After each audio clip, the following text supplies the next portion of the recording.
Felicitous greetings, fellow fanatics. Welcome back, ladies and gentlemen. I'm Adfag, and today we're taking a look at Battlesuit Aces, a mecha space opera digital card game by Trinket Studios. Without any further ado, let's dive in. In Battlesuit Aces, you'll follow the dual protagonists Captain Heathcliff, the commanding officer of the USS Zephyr, and their ace pilot Felix, who leads the charge into battle with the ancient armored alien artifact known as Blue Crest. Leading a crew of mech pilots, or suits as they're known in-game, no doubt harkening back to a certain little-known anime series, the Zephyr and her crew, collectively known as the Patchworks, must confront an incoming swarm of alien creatures known as the Frenzied, which are attacking human-controlled worlds with increasing frequency and ferocity.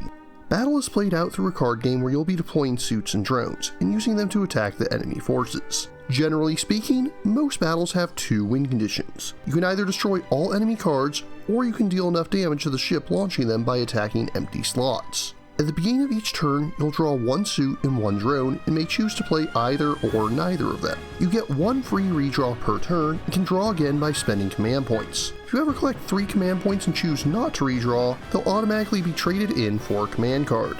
Each command card can be used freely once per battle. At the onset of the game, you'll have 5 Patchwork pilots who will make up your core team, and you'll have those pilots with you every time you play the game. Every pilot brings their suit with its own unique stats and abilities. Felix's Blue Crest, for example, has 15 health when deployed. It costs 3 blue energy to attack and deals 8 damage when attacking. At the start of each turn that it's on the field, it generates 1 blue energy. It has some of the best single target damage in the game, but you'll need some support if you want to be able to use its attacks consistently. He can also collect bloom points. After 3 enemy cards have been destroyed by allied vessels, his next attack doubles its base power. Most attacks will hit the enemy in the slot directly across from them, but some mechs, such as Jaeger's U-Jet, will spread to hit adjacent slots as well.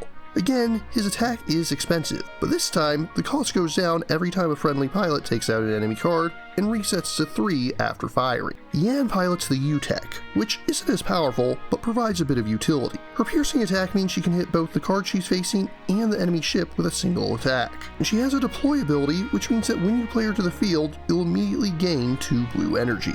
Belmont doesn't use a whip, but he does come from a world of monster hunters, piloting the U-Tank. Individually, he's probably the weakest of your starting crew. However, when he deploys, he boosts each ally's next attack by 2. For characters like Jaeger that hit multiple slots, this is an especially powerful boon. And finally, Daciana pilots the U-Tank too. While it may not seem like much to start, I was able to make her into the team's ace for my run.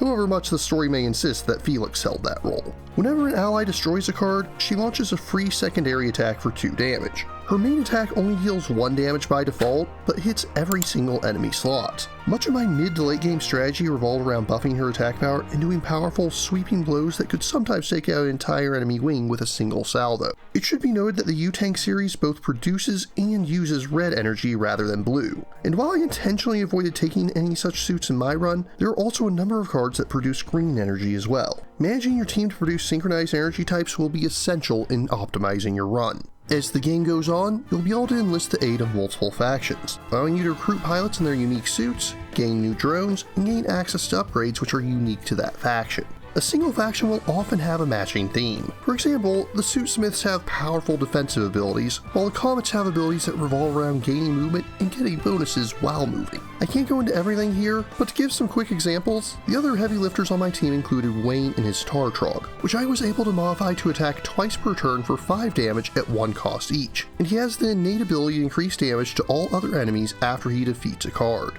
Gon and his Firebird brought a powerful spread attack that I enhanced to inflict Mark and Harpoon on every target hit. And finally, Taro's Masamune has no attack, but already had innately high armor and health, and it redirects all enemy attacks toward itself, so I doubled down on the defensive upgrades for it. I've seen others decry the drones as useless, and I have to vehemently disagree. While it would be difficult to construct a team where they're your main damage dealers, drones often produce more energy. And while they tend to be rather fragile, they do have powerful support abilities that I found indispensable in my run. I played on Daring, the game's hard mode, and only had to replay a couple battles throughout my entire run, focusing on the U-Tank 2 for most battles, and letting the Tartrog pick up the slack in battles where I absolutely needed to focus on single target damage in order to achieve victory. In addition to getting new suits and drones, you'll also be able to collect mods. Mods come in 3 varieties. those that can be equipped by suits, those that can be equipped by drones, and those that can be equipped by the Zephyr itself. Suits can hold 1 to 3 mods, drones can hold 1 or 2, the Zephyr is always capable of equipping 5. As you complete missions, you'll collect 3 different types of resources which can be used to craft different sorts of equipment.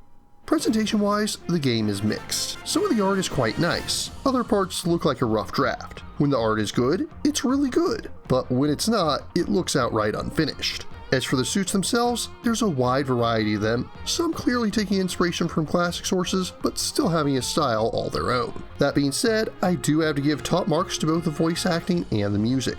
Every line in the game is fully voice acted, and there's dozens of different characters, each with their own voice actor. And the music is nothing short of excellent, especially the orchestral main theme. The composer uploaded a full video showing how it was recorded, so be sure to check out the links. As for the story, it's definitely more miss than hit. It seems to suffer from a severe case of BioWare syndrome. There's a lot of dialogue, but most of the time, very little seems to advance the plot or the characters. I was expecting to do a spoiler section, but most of the actual plot is pretty basic. There are a couple of twists near the end, but until you get to the final third or so of the game, the story feels pretty stagnant. Part of the problem is that there's a lot that goes on that has nothing to do with actually driving the plot to begin with. On one hand, it feels like they want to have this desperate war story where all of humanity is threatened by these rampaging monsters that wiped out an ancient alien race, but that's kind of killed when so much of the writing is dedicated to stories where the crisis of the day is, will Felix be able to get to his rock concert on time? And that's not even a joke, that's literally the point of the side quest. Oh my fearing whiskies! I'm late! I know we joke about things like playing Triple Triad while the world burns, but when the side quests literally take more time than the main plot, it feels like the plot is the side story. This can work if you focus more on the characters, but for the most part, they feel pretty stagnant, and oftentimes it feels like they can do no wrong. Sometimes it feels like the story wants to be Turn A, other times it wants to be Star Trek, and at other times it wants to be Mass Effect. And it feels like it's so much weaker for not knowing which direction it wants to go, as it does all these things half-heartedly rather than embracing a single tone and following through on it. Couple final notes on presentation. I do briefly have to question, how is it that every single member of Patchwork seems to be gay? Though there is one touch here that I did really like. Belmont's homeworld is basically one big reference to Battle Chef Brigade. I'm not sure if they meant to go this far with it, but it seems like his homeworld might be the same planet far into the future. All in all, Battlesuit Aces was a very mixed experience for me. It absolutely has its strong points. The battle system is fun, and it's one of the few virtual single-player card games these days that isn't a Slay the Spire clone. And there's clearly a lot of different directions you can build your team to be effective. The sound direction is nothing short of impeccable, but the excellent voice acting actually makes the lackluster story all the more disappointing. Not every game needs to have the story as a major focus, but when you spend about 2 to 3 times as long in character dialogue as in gameplay, that means the story is a major part of the game. And then there's the aforementioned fact that a lot of the artwork feels like rough drafts. This is one of the hardest games I've had to score, because there are some parts that are very strong and others that are absolutely lackluster. If I were to score the story, the art, the gameplay, and the sound design independently of one another, I'd have scores ranging from the low 6s all the way up to a perfect 10 for the sound. This means I do have to make choices about which parts of the game feel the most important to me. When a game puts this much focus on its narrative, I can't excuse an uninteresting story. When I got to the actual card game, I did have a blast. And in that regard, it's an absolute breath of fresh air in a stale genre. Wrestling between these two parts of a single whole, I ultimately find that Battlesuit Aces is worthy of a solid 7.9 out of 10. Battlesuit Aces is currently available for PC via Steam, as well as the Nintendo Switch and Sony PlayStation 5. If you're interested in purchasing or learning more, links are included in the description. But what about you? What do you think of Battlesuit Aces? What mecha-themed games do you enjoy? Have any questions, remarks, or opposing points of view? Leave them in the comments down below. Don't forget to like, share, subscribe, and ring that bell. If you really enjoy my work, please consider funding my channel on Patreon. Until next time, farewell, fellow fanatics.